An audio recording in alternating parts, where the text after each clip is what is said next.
Good morning, this is TCR, TroyCommunityRadio.com. For TV5's David Denoyer, I'm Clint Myers on 107.1 WTJN. Time for the Mayor's Report, and with me I have Mayor Michael Beamish.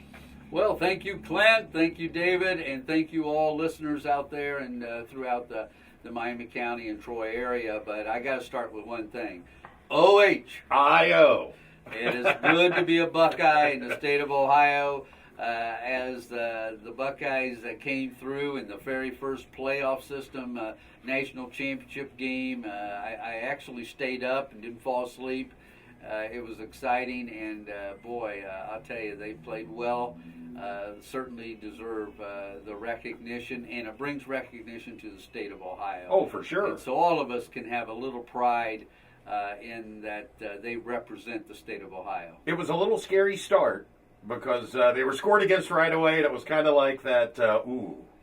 Well, but they came back. They made adjustments, and actually, in my estimation, the closest they came was beating themselves with the 4 turnovers. Right. I think they were pretty dominant on offense, but hey, that's just nice for the state of Ohio. It's nice for the future.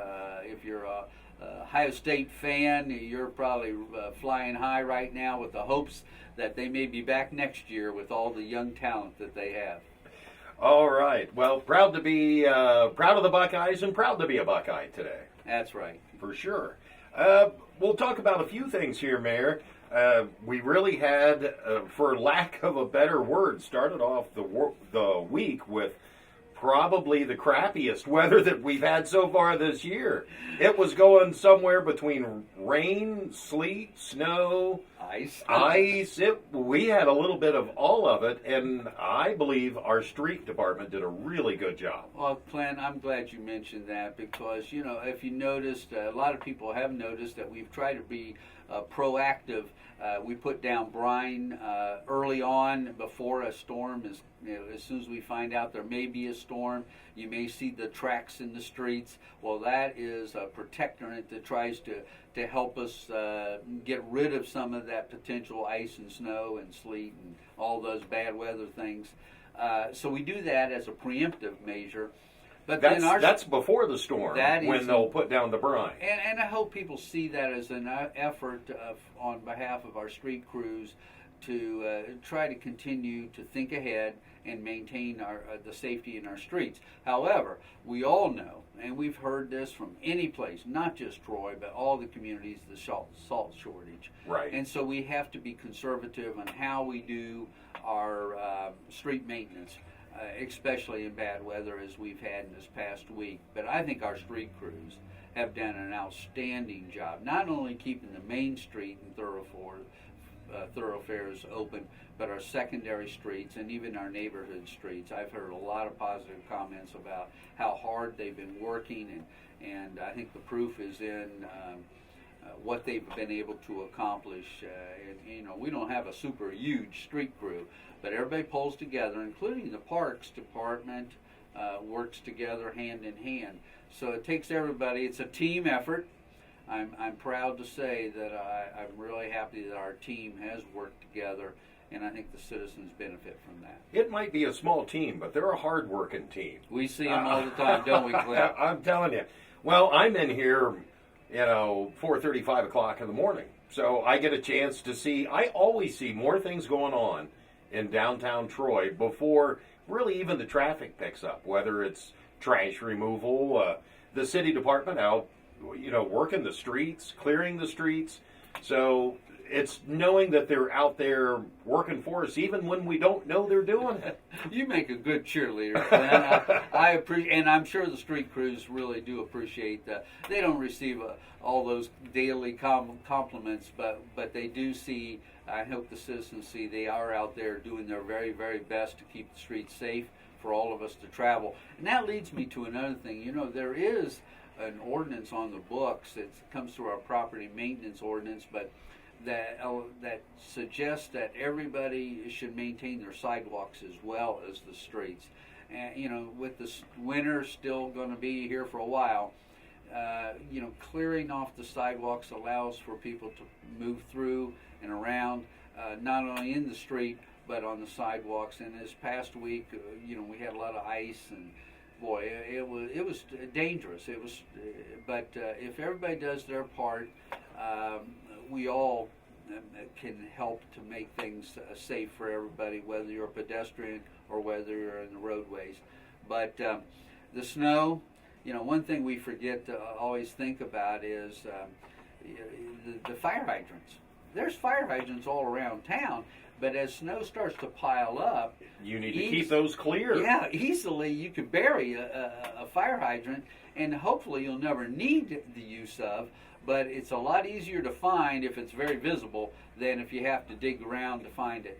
And so I suggest, a lot of people forget about that, but if you have a fire hydrant close to your house, if you take time as you're shoveling the sidewalks and your driveways, and just take care and clear away that fire hydrant. You never know if you're going to need it, and if you do, you want to be able to have it accessible quickly.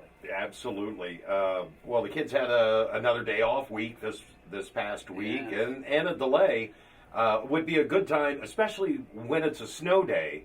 That's the day to send your kids out and maybe do your senior neighbor that's next door. Make sure that their driveway is clear, and make sure that their front walk's clear. Check with them, It's, because these yeah. bitter cold days, that also is a concern for health and safety as well. But It's just tough for them to be able to get out, and a lot of times, or to even ask of them, to go out and do it. So certainly offer a hand of shoveling. And another thing that really is helpful, and we've talked about this, is if you do shovel snow away, shovel it away from the curb, so there's a channel. As things melt, you have a drainage system built in. That's another thing that's really helpful to do, and it'll help you and your residents as well. So I'd always suggest trying to shovel away from the curb, so you do have that channel of waterway. Just like with the leaf pickup. Absolutely. You want to Same thing. Same thing. You don't want an ice dam in front of the sewer system. Absolutely. All right. We've got Martin Luther King walk that's coming up. Martin Luther King Day, Monday. Yeah, Monday on January 19th, a day we have observance of Martin Luther King Jr. and what he has done with civil rights and trying to bring peace to the world in his day, and continuing with that effort even today. And we in Troy always have a walk.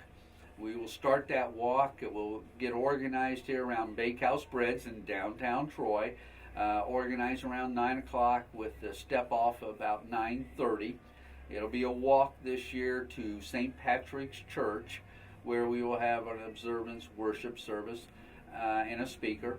And then following that, for those who would like to stay, St. Patrick's will have a lunch in their undercroft underneath their church, and so there'll be a lunch. And so it's a good time to reflect in a world that is hurting right now, where we always hope and pray for more peace. We can start right here in Troy, Ohio, by being kind to one another and show that we are a diverse community, but we are a working together community. And that unity is really, I think, what makes Troy special. Very well said. I don't think I can add anything to that. Well, anyway, that'll be Monday, and the service is scheduled to start around 10 o'clock. If those who didn't want to walk want to just go right to St. Patrick's, we're looking at a 10 o'clock start for that service. All right. Now, we were talking about the snow removal in the streets. Now let's move on to some parking. The kiosk is going to be going up at the South Cherry Street parking lot. It's sort of an experimental way of us to try to look at different ways to have parking lots available to people. I know that's always been a concern in downtown. It's a good concern to have when you're always looking for a place to park. But on the South Cherry Street lot, we're going to experiment with a kiosk center. Now, what that means is there'll be kind of a display. It's a kiosk, and it'll be 25 cents an hour, up to $2 a day. what we'll be asking people to do if they want to park into that lot is they'll need to program in their license plate and put the money in for the amount of time they want to use in that parking lot, and then they find a place to park. You're not going to see the numbers and all that. It'll just be a kiosk, and where we'll ask people to put their license plate number. That'll dictate how much they put in and how many hours they'll have. And then so our parking control officer, new guy, already started, Ray Mullins, will be going around, and he'll check the kiosk, and he'll be able to look at license plate numbers and see how much time they had and how much time they have left. Pull up and be able to see whether or not they really paid to be where they're at. Right. Or Right. if time has expired, or if they paid all day. If and it works. there's an all-day, you said $2 is all-day parking, something like Yeah, that? something like that. It's quarter an hour. That's still pretty reasonable if Oh. you've ever gone to any big cities or anybody that does have parking meters. It's still a pretty good deal, and it's still close to the downtown. You know, we have our gateways to the downtown, and on South Cherry, it's a short walk into the downtown area, so that should help people, especially if you work in downtown. You could park there for a day and come down, not have to worry about moving your cars and vehicles, and it still opens up other spots. Well, it leaves the downtown open. That's right. Correct. And it's only a block away from the downtown. If even that, you cut through the Bakehouse alley over here between Bakehouse and Troy Sports, you're right over at Cherry Street parking. And that's something that we added the gateways so people can traverse in from the parking lot into downtown without walking way around. So. Well, in cold weather like this, it's much appreciated. That's right. And you spoke of Ray Mullins. He is our new parking enforcement officer. Correct. We just he came on duty the first of the year, and Ray Mullins he's done a great job already. He has tried to network to the downtown merchants so that people can see him. You know, it's a tough, thankless job what he has to do, and that's to keep the parking moving. And so there's always open slots, and sometimes that's a thankless job, you know. But he has tried to touch base with the merchants to introduce himself, tell them what he's hoping to do. The idea is to keep the traffic parking moving so that others who want to enjoy the downtown will have opportunities. And then, of course, the kiosks and other public parking areas are available around the downtown. And 2 hours is plenty of time to get in and out of the downtown and do shopping. I know a lot of folks go in, maybe grab lunch or breakfast at the Bakehouse, and then they're off to work. So not even really at an hour, or it could be just a short jaunt in real quick, grab a couple loaves of bread for dinner that night. 2 hours gives you enough time to really to do your business that you need to, and then we're glad to have people coming downtown to do their business. Absolutely. So that's a very thankful thing that we have, but we got to keep it moving so other people have opportunities. That's right. We'll move on. I think this is last on our list today. With Martin Luther King Day being Monday, Council has moved the meeting. Council always moves, if there is a holiday, they'll move to the next day, which in this case, Martin Luther King being a junior being on Monday. We'll have our council meeting starting at 7 o'clock in City Hall on Tuesday the 20th. We'll be talking, one of the items is the zoning change. It will be a public hearing on the zoning change of the ITW Hobart area. I call it area because it's down now. Between Water Street, Main Street, and Elm Street, and Adams Street, that area there. And we're looking to rezone that to an OC1, which allows more office, commercial, professional usage. But there will be a public hearing on that Tuesday evening. So if somebody's interested, that's the time to come. All right. So that looks like I think we covered the bases today there, Clint. Well, when you say the open lot over at the ITW with the building being down now, I've had a couple of people say, well, it just looks like they're moving those piles from one spot to another. And well, if you really look, what they've been doing is crunching up that concrete, and they're getting the iron rebar out. So they're separating everything out. I'm sure all of that is going to wind up recycled somehow, somewhere. they are working very, very hard, and eventually, sometime in the spring, you'll start to see grass seed being placed in there, and you'll start to see a green space. Then the marketing study starts to come into play, and ITW has been a great partner with the City of Troy and the Troy Development Council, so the future looks bright in that area. It'll be a nice accent into our downtown, which has many treasures. Oh, for sure. And now I also want to point out, when you say green space, because a lot of people have said when they hear green space, well, they're not going to do anything. What it's going to be is a green space, as in growing grass, before the next evolution of the property comes on. ITW has been very conscientious about making sure that it looks good. You know, so the rubble that you see right now is going to eventually go away, and you see every day, doesn't matter what kind of weather, they're out there grinding, moving, and sorting, all that, and that'll lead to open space that then they can, until such time as development comes in and the right development comes in, it'll still have a nice look.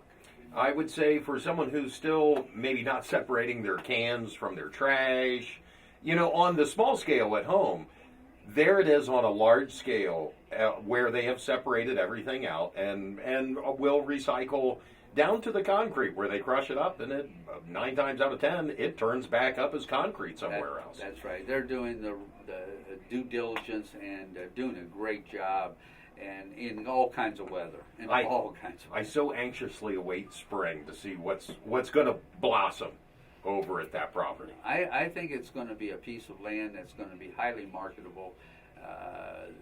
We're going to look at what the best fit is for the kinds of businesses, commercial come in. So it's an exciting time for the future of Troy to see how that develops. To drive through there in the afternoon, the oddest thing I've noticed is how much light there is. You really didn't realize it was kind of a dark block, just because. Yeah, it certainly has opened up. That's great. So we look forward to seeing what comes next. All right, I think that wraps us up this morning, Mayor. Clint, I always appreciate what you do for the City of Troy in promoting the community through our events. And David, same thing with the public access and having this on video and television. Between the two of you, I really do. It gives us a great opportunity to share what's going on in our Troy community. It's the perfect way to stay in touch. Absolutely. Thank you so much. This has been the Mayor's Report. For TV5's David Denoyer, I'm Clint Myers on 107.1 WTJN.